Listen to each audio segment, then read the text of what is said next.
What's going on, ladies and gentlemen? Chargers Now is presented by Prize Picks. I'm your host, Will Ortner.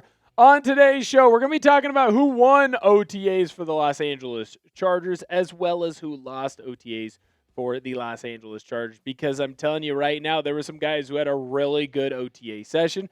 There were some guys that, unfortunately, OTAs did not go their way. And then I'm going to let you know who I'm most excited for to see in the 2026 year because, well, after minicamp, we're right into training camp. Minicamp, of course, will be next week.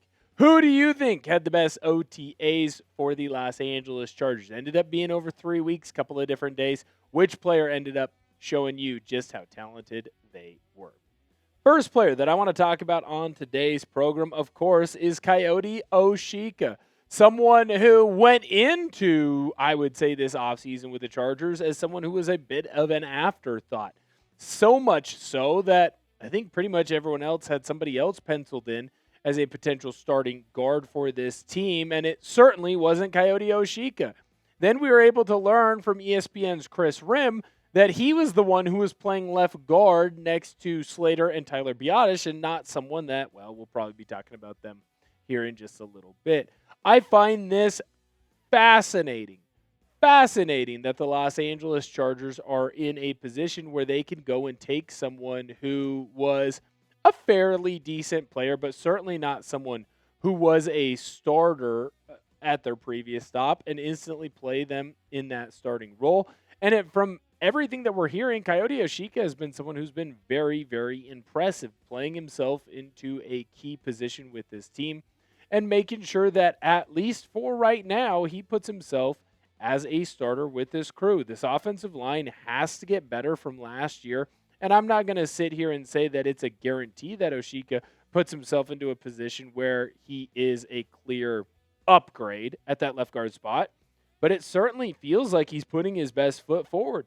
From going as someone who is going to be a key depth piece to now we're talking about you potentially starting for LA, man, that's awesome, and you love to see that type of growth from a journeyman in the National Football League. Not everyone can come in and be a star right away, and I'm not saying that he'll even be a star in Los Angeles, but to earn a starting spot, man, you got to put your cap up to that man. Quentin Johnston, he's had a fantastic OTA, so much so that we're going to be talking about him as someone that might be an untradeable player for the Los Angeles Chargers, maybe later on in the offseason.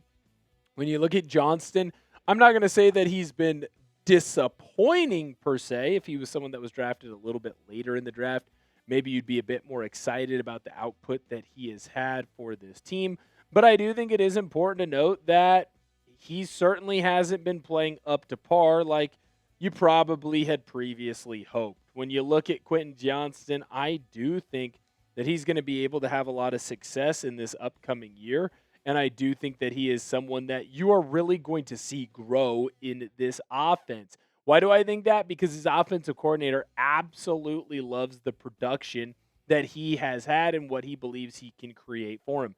Johnston is a bigger, taller, stronger wide receiver, definitely a deep play threat, and I don't see why he can't add into this squad. Third guy that I want to talk about on the winners list, let's talk about quarterback Justin Herbert. Now, he is somebody that I think it might surprise people that I put him in as a winner because, well, he really didn't throw all that much.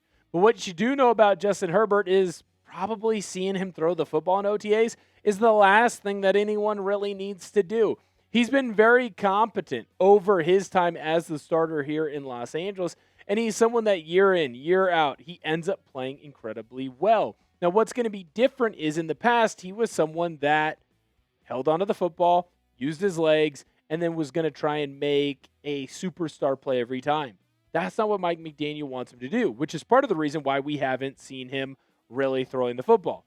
He's playing the game differently now. He's learning to check the ball down. He's learning to get the ball out of his hands quicker. That's going to save his body. It's going to save his offensive line, and it's going to allow him to feel healthier as the year goes on.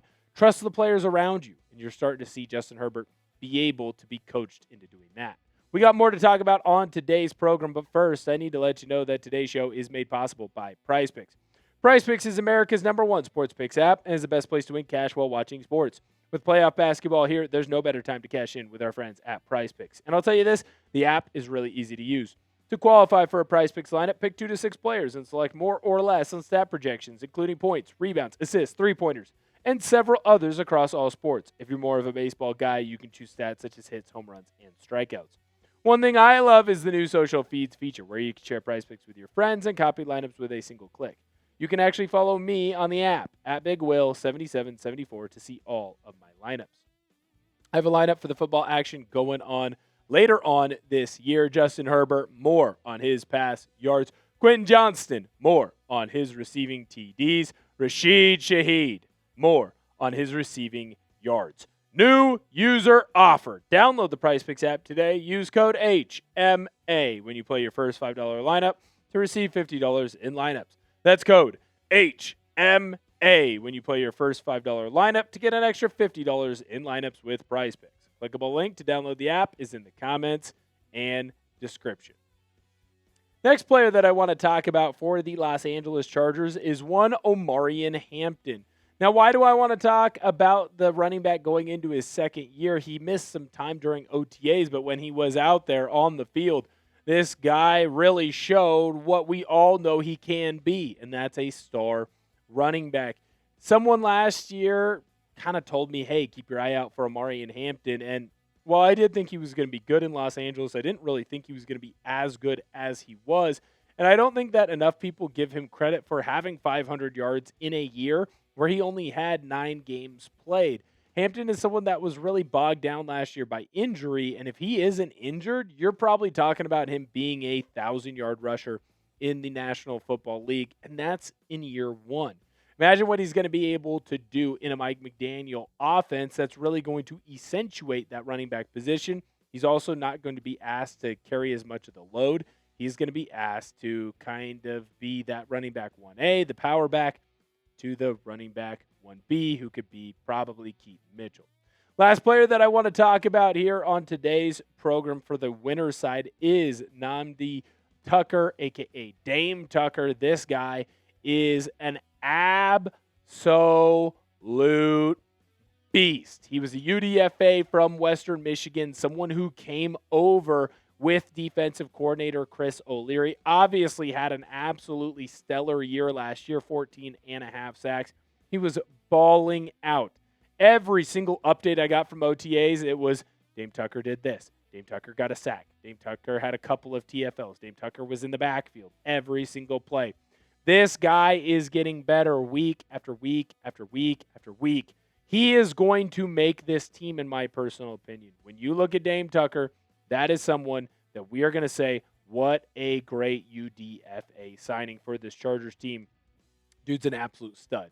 Want to make sure that I get an honorable mention out to RJ Mickens. Now, obviously, if you watched the show yesterday, you know that he was someone that is kind of poised for a breakout season. Very excited to see what he's able to do in Los Angeles because the first year was pretty darn good. It seems like the second year is going to be even better. Who do you think ended up having a bad OTAs for Los Angeles? Let me know down below in the comments section who ended up having a quote-unquote loser time for this team. The first losers, and I do want to make sure that I mention this before we get into it. Just because you're on the losers list doesn't mean you're a loser. It's the National Football League. If you're in it, you're clearly doing something better than me athletically. The injured crew. Now, the reason why I have the injured crew, and I'm not going to outright name anyone in this specific instance, is because I was always told playing football, you cannot make the club in the tub, a.k.a.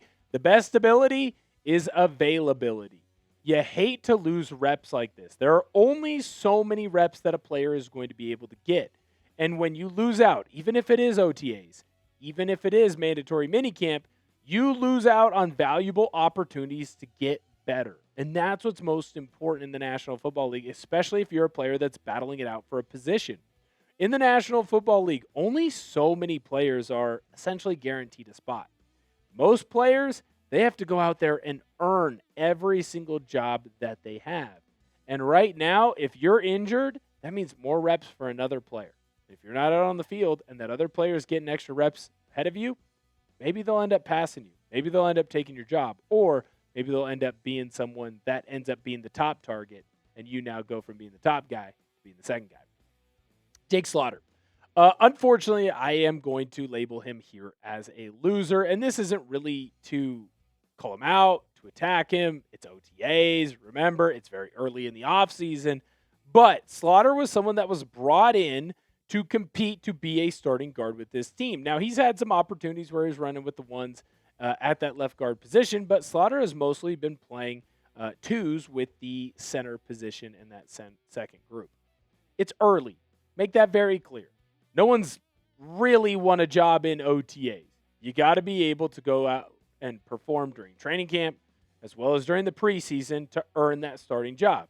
So to sit here and say that Jake Slaughter will not be a starter, that's wrong. But the fact that he right now seems to clearly have taken a backseat to Kayode Awosika is unfortunate for Slaughter, someone who's drafted very high with very high expectations.